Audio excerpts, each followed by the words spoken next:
Hello दोस्तों, तो कैसे हैं आप लोग। उम्मीद करता हूँ अच्छे होंगे।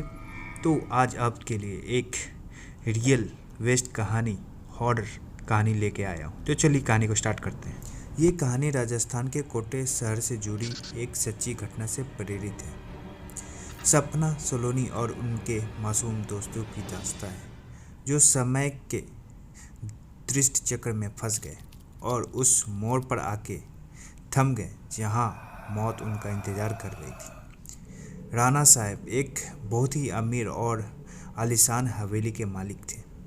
उन्हें अपने से 10 साल छोटी उम्र की लड़की से प्यार हो गया था, लेकिन वो लड़की राणा साहब को अपने प्यार के माया जाल में फंसा के उनकी जायदाद को छीन लेना चाहती थी। एक बार उस लड़की ने अपने प्रेमी के साथ मिलकर राणा साहब को मार मार कर जिंदा जमीन में गाड़ दिया।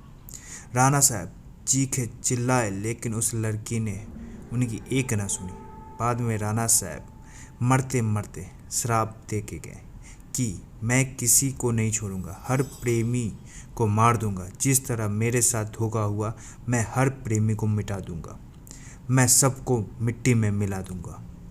और राणा साहब की मौत हो गई। उस दिन के बाद वह जगह, वो हवेली पूरी तरह श्रापित हो गई। कुछ दिनों बाद उस हवेली में एक प्रेमी कपल वहाँ घूमने के लिए आए। सपना और रजत, उन दोनों की सगाई हो चुकी थी, लेकिन शादी अभी करनी बाकी थी। सपना अपने घर में किसी को कुछ बताए बिना रजत के साथ आई थी। सपना और रजत मजाक मस्ती में उस जगह पर पहुंच गए जहां पे राणा साहब को जिंदा दफना दिया गया था। अचानक रजत उस जगह पे गिर जाता है और उसका पैर जमीन के नीचे घुसने लगता है। यह देखकर सपना डर जाती है और मदद के लिए चीखने चिल्लाने लगती है, लेकिन कोई भी उसकी आवाज़ नहीं सुन पाता। सपना जब उस हवेली में मदद के लिए जाती है तो वहीं उसे किसी के होने का आभास होता है। उस वक्त तुरंत सपना गिर जाती है और कोई उसका पैर पकड़कर उसी जगह पर खींच कर ले जाता है जहां राणा साहब और रजत दफन हुए थे। बाद में सपना भी उसी जगह पर दफन हो जाती है। कुछ दिन बाद जब सपना अपने घर नहीं पहुंचती, तब उसकी बहन सलोनी अपने पति समीर और कुछ मित्रों के साथ उसे ढूंढते ढूंढते उसी हवेली पे पहुंच जाते हैं। समीर एक पैरानॉर्मल एक्टिविटी का एक्सपर्ट था। जब वो सब उस हवेली पर पहुंचते हैं, तब समीर को पता चल जाता है कि यहाँ पे किसी बुरी आत्मा का साया है। उसने सबको सूचित कर दिया। उसी रात को उन सभी के साथ कुछ अजीबोगरीब घटनाएं होने लगती है, जैसे कि नल से पानी टपकना, अपने बेडरूम में मिट्टी का आ जाना, रूम की खिड़कियां या अपने आप हिलने लगना, किसी की रोने की आवाज़ आना, चिल्लाने की आवाज़ आना।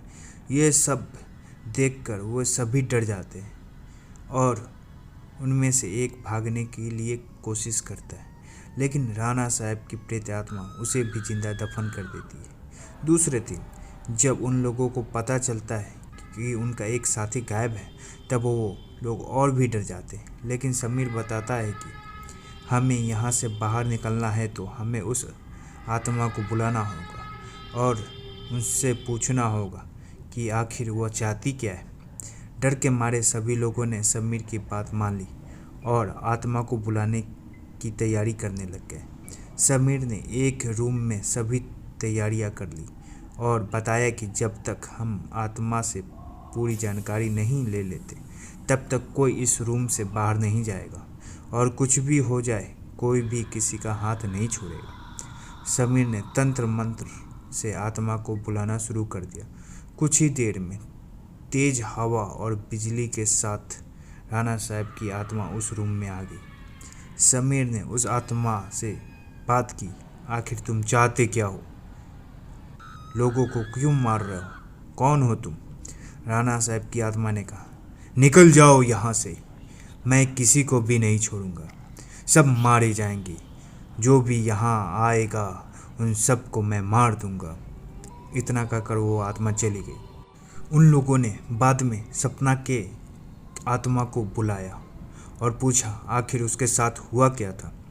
सपना की आत्मा ने उन सभी को सारी हकीकत बता दी और बोली, मुझे राणा साहब ने ज़मीन के नीचे दफन कर दिया है, प्लीज़ मुझे यहाँ से निकालो। सलोनी ने अपने बहन सपना से पूछा, राणा साहब की आत्मा को कैसे मारा जाए? सपना ने बताया, जहाँ राणा साहब ने हम सबको दफन किया है वहाँ पास में माता जी का त्रिशूल है। उस त्रिशूल से राणा साहब की आत्मा को मारा जा सकता है और इस महल को उनकी चुंगल से बचाया जा सकता है। इतना कहकर सपना की आत्मा वहाँ से चली गई। समीर, सलोनी और बाकी दोस्त लोग तुरंत उस जगह पे गए जहाँ राणा साहब को दफनाया गया था। राणा साहब की आत्मा ने उन सभी को त्रिशूल के पास जाने से के लिए रोका, लेकिन सलोनी किसी भी तरह उस त्रिशूल के पास पहुंच गई और उसी त्रिशूल से राणा साहब पे वार किया। कुछ ही देर में राणा साहब और उनके साथ वो सभी आत्मा को मुक्ति मिल गई जिसे राणा साहब ने दफन किया था और इसी तरह वो हवेली श्रापित मुक्त हो गई और सारे आत्मा को वहाँ से मुक्ति मिल गई। दोस्तों, आपको ये कहानी कैसी लगी? अगर कहानी अच्छी लगी हो तो लाइक, कमेंट एंड सब्सक्राइब जरूर करें।